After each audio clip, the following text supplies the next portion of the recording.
அனைவருக்கும் வணக்கம். இன்னைக்கு விக்னேஷ் செல்வம் பதிவில் உங்கள் எல்லாரையும் வரவேற்கிறதுல ரொம்ப சந்தோஷப்படுறேன். நம்ம சேனலில் ஒரு புதுசாக ஒரு இன்ட்ரோ வச்சுருக்கோம், அதை பார்த்துட்டு உள்ள வாங்க. Let's see.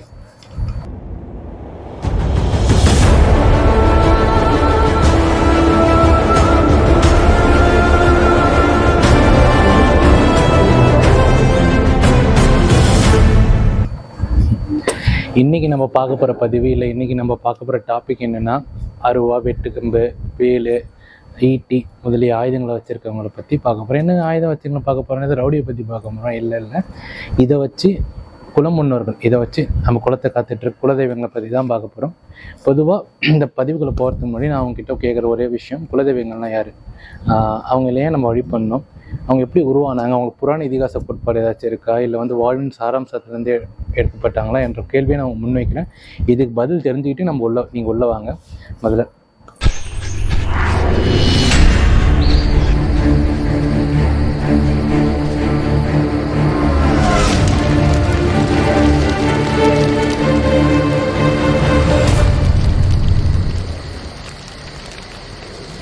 குலதெய்வம், அதாவது நம்ம சமுதாயத்தில் இப்போ இருக்க ஜாதி மத கொடுமை எல்லாமே அப்பயே இருந்தது. அந்த காலத்தில் குடும்ப வன்முறை, ஜாதி கொடுமையானால பரிதாபமாக இறந்த சில பெண்கள், ஊருக்காக தன் இன்னொரு நீத்த ஆண்கள், இவங்களை தான் நம்ம குலதெய்வங்களும் வழிபடுறோம். இதில் முதல்ல நம்ம பார்க்க போகிறது உடையாள். அதாவது உடையாளை பற்றி பேசணும்னா அவங்களை ஃபஸ்ட்டு வேலுநாச்சியாரை பற்றி தெரிஞ்சிருக்கணும். வேலுநாச்சியார் யாருன்னு தெரிஞ்சிருக்கணும். அவங்கள தெரிஞ்சால் தான் உடையாளை பற்றி நீங்கள் யாருன்னு புரிஞ்சிக்க முடியும். அதாவது வேலுநாச்சியருக்காக தன் இன்னுயிரையும் துறந்த ஒரு பெண் தான் உடையாள். வேலுநாச்சியர் காளையார் கோயிலுக்கு தன் கணவனோட போகிறாங்க. போயிட்டு சாமி கும்பிடும்போது அவங்க கணவன் வெள்ளைக்காரன் கொண்டுடுறான். ஸோ அங்கேருந்து தப்பிச்சு வேலுநாச்சியர் மட்டும் தனியாக குதிரையில் அரியாங்குடித்தில் போகும்போது ஒரு பெண்ணை பார்க்குற 6 மணிக்கு பெண், அவள் தான் உடையாள். அவகிட்ட சொல்கிறாங்க, இந்த மாதிரி எனக்கு தெரியும் வெள்ளைக்காரங்க வந்தால் சொல்லாத போயிருக்குன்னு சொல்லிட்டு போயிட்டாங்க. அவங்க பின்னாடி அவங்களுக்கு தெரியும் ஒரு வெள்ளைக்காரன் வரான். அப்போ கேட்குறான், இந்த மாதிரி பாத்தியா வேலுநாச்சியர் எங்கே போனால் பார்த்தேன்னு சொன்னால், எங்கே போனான்னு கேட்டதுக்கு சொல்ல. உடனே கோபமடைஞ்சு என்ன பண்ணிட்டான், ஒரு வேலை வச்சு ஒரு 2 துண்டாக வெட்டினதில் அந்த உடையாள்ன்ற பெண் 2 துண்டாக போனான். அன்னையிலேருந்து வெட்டுடையாள் அப்படின்ற பேர் வந்துச்சு.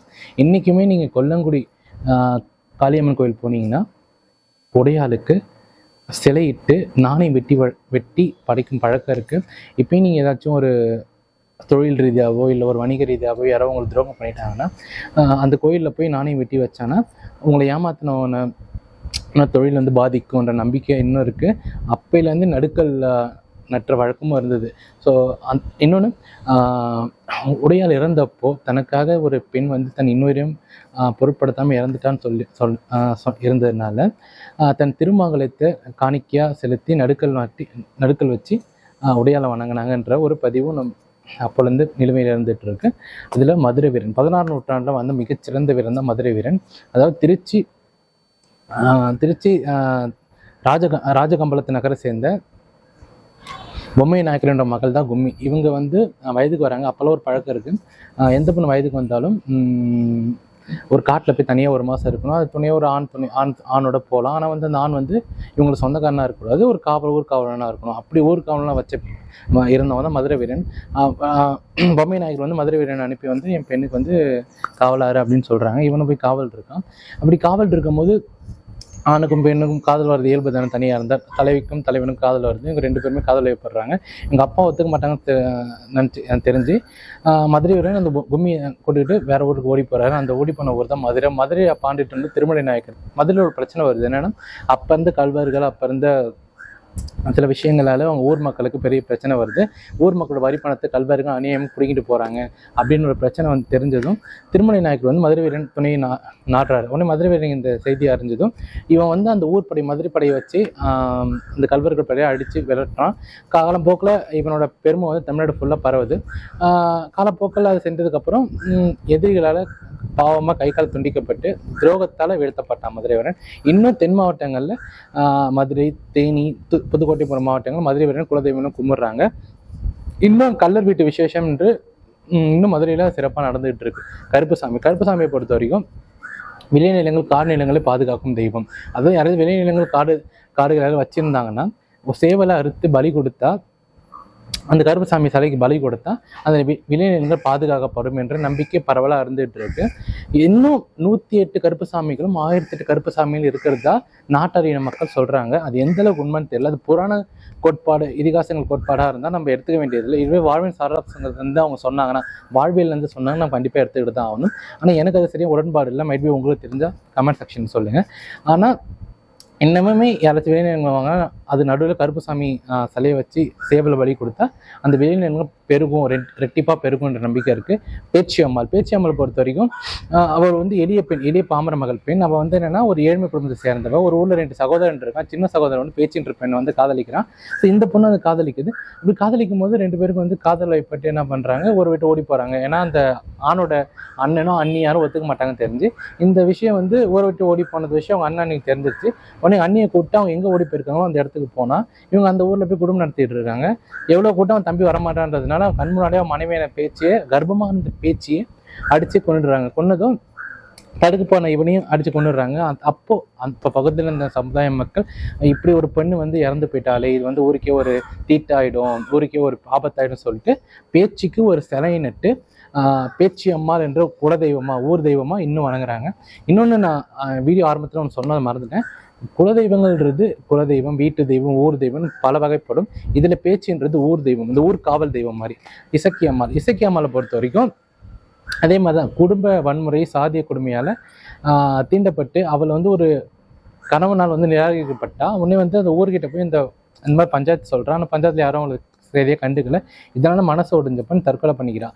ஸோ அவன் இந்த மாதிரி அவளுக்கு சரியாக நியாயம் கிடைக்கலையே, அந்த ஊர் சரியாக கொடுக்கலையே என்ற ஊர் பயந்து அவளை வந்து ஒரு தெய்வமும் வணங்குறாங்க. ஒரு ஊரை காக்கும் இசக்கி அம்மன்றது தென்பகுதியில் இன்னுமே பரவலாக இருந்துட்டு இருக்காங்க.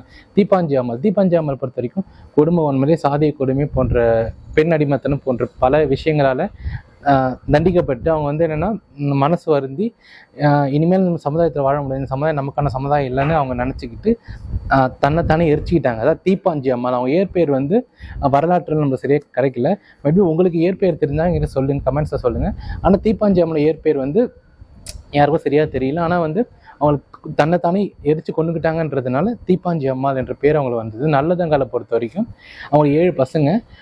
கணவன் வந்து குடிகார கணவன், பொறுப்பற்ற கணவன். ஒன்று என்ன பண்ணிட்டாங்க, அண்ணன் குடும்பத்தை வந்து தஞ்சம் போனாங்க. தஞ்சம் போனது என்ன ஆச்சுன்னா, அண்ணன் குடும்பம்னாலே தெரியல, அண்ணி குடும்பம் இருக்கும்.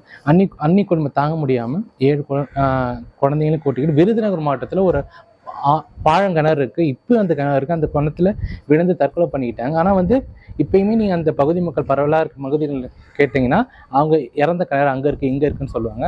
அந்த யதார்த்தமான உண்மை வந்து விருதுநகர் மாவட்டத்தில் நல்லதங்காலும் அவர் 7 பிள்ளைகளும் விழுந்த கிணறு அங்கே தான் இருக்குது. இப்போ போனாலும் நீங்கள் பார்க்கலாம். ஸோ இந்த மாதிரி ஒரு பெண்ணு இறந்துட்டாலே, நம்ம ஊரில் இறந்துட்டாலே என்ன பாவப்பட்டு அந்த சமுதாய மக்கள் அவளை ஒரு தெய்வமும் வணங்கினாங்க. சர்க்கரை அம்மாள் அதே மாதிரி தான். ஆனால் சர்க்கரை அம்மாள் வந்து தன் பொறுப்பற்ற கணவனால் வந்து ஏமாற்றப்பட்டு அவளும் ஒரு கிணத்துல போய் விழுந்துடுறான். அப்படி விழுந்தப்ப என்னன்னா அதில் பழைச்ச ஒரு புள்ள மட்டும் மறுநாள் வந்து அந்த ஊரில் வந்து சொல்கிறேன், இந்த மாதிரி எங்கள் அம்மாவும் என்னோட மற்ற சகோதரிகளும் கிணத்துல ஊந்து கிடக்குறாங்கன்னு. பதறி போய் அதில் போய் ஒருத்தன் பார்த்தா வந்து எல்லாரும் அங்கே செத்து மறந்து கிடக்குறாங்க. அவங்களால காப்பாற்ற முடியல.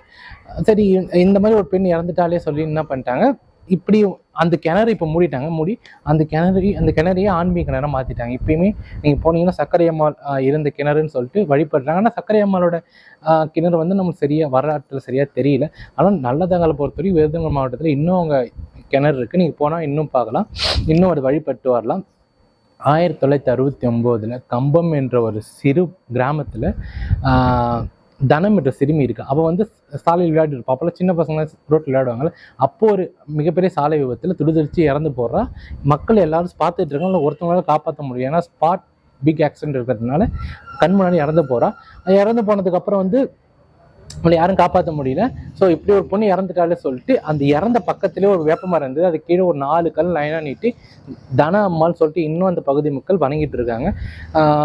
4 கல் லைன். அப்புறம் நடுக்கல் வைக்கிற விசேஷம் வந்து தமிழ்நாட்டில் பண்டைய தமிழ் சமூகத்தில் பரவலாக இருந்துட்டு இருந்தது. இன்னும் தன அம்மான்னு சொல்லிட்டு இன்னுமே அந்த கல்லை வச்சு வணங்குற வழக்கம் இன்னும் பரவலாக இருந்துட்டு இருந்து. இதே மாதிரி தான் சுடலை மாடசாமி, இசக்கி அம்மாள், சுடலை மாடன், வீரனார், ஐயனார் போன்ற வீரர்கள்லாம் போரில் உயிர் நீத்த வீரர்கள். இதே மாதிரி வந்து பொன்னர் சங்கர். இதுவே பெண் தெய்வங்களை பார்த்தா கருப்பாயி, இருளாயி, முப்படாரி, காட்டேரி, மாரியம்மாள், இசக்கி அம்மா, இவங்கெல்லாம் வந்து என்னன்னா பெண் குலதெய்வங்கள் சொல்லுவாங்க. இதுவே சுடலை மாடன், இசக்கி மாடன் போன்றலாம் ஆண் குலதெய்வங்கள் சொல்லுவாங்க. இன்னுமே நீங்க பண்டைய தமிழ் சமுதாயத்தின் வரலாற்றை புரட்டி பார்த்தீங்கன்னா 4ஆம் நூற்றாண்டுல அப்பர் எழுதின தேவாரத்துல சென்று நாம் சிறு தெய்வம் செய்கிறோம் அல்லோம் என்ற கருத்து முன்வைக்கப்படுது. அவர் பாடியிருக்காரு. அப்பயே சிறு தெய்வங்கள் வழிபாடு இருந்து நடுக்கல் வச்சு கும்பிடுற வழக்கம் இருந்ததுன்னு அவர் பாடியிருக்காரு. சிலப்பதிகாரத்தில் குருவை மறந்தாலும் குலதெய்வத்தை மறக்கக்கூடாது, தாயை பட்டினி போடுவதற்கு சமம் குலதெய்வ வழிபாடு செய்யாமல் இருப்பதை சொல்லிட்டு சிலப்பதிகாரத்தில் பாடியிருக்காங்க. புறநானூற்றில் கூட பார்த்தீங்கன்னா பெருதெய்வங்களான திருமால், பிரம்மன், சிவனை சொன்னப்போ சிறு தெய்வங்களையும் குறிப்பிட்டு சொல்லியிருக்காங்க. இதுல வந்து பெரு தெய்வங்கள் நம்ம சொல்றது வந்து திருமால்ன்றது பெருமாள் தான் திருமால்னு சொல்லுவாங்க. திருமாலை பற்றி சொல்லும் போது சிறு தெய்வங்களையும் சொல்லியிருக்காங்க. நீங்க பாத்தீங்கன்னா ஆன்மீக புராண கோட்பாடுபடி நம்ம தமிழோட வரலாறு பார்க்கக்கூடாதுன்னு நான் ஏன் சொல்றேன்னா, இப்போ அதுக்கு வரேன். ஏன்னா இப்போ ஒரு கோயிலை கட்டணும்னு பார்த்தீங்களேன், ஆகம விதிப்படி கட்டி ஆகணும். 5 கலசத்துல ஒரு தங்க கலசம், அது கீழே தான் அந்த கோயிலோட விக்கிரகாரம் வந்திருக்கணும். 18 வருஷத்துக்கு ஒரு தடவை தான் குடமுழுக்கு செலுத்தணும். குடமுழுக்குன்னா கும்பாபிஷேகம், உங்களுக்கு புரியுமான்னு சொல்றேன், கும்பாபிஷேகம் செலுத்தணும். ஆனா நம்ம குலதெய்வங்களை பத்தி போய் வணங்கணும்னா எந்த ஒரு கோட்பாடும் கிடையாது. நீங்க போய் அவங்களை தொட்டு பேசலாம், கூட பேசலாம். இந்த நாளில் தான் போகணும்னு இல்லை.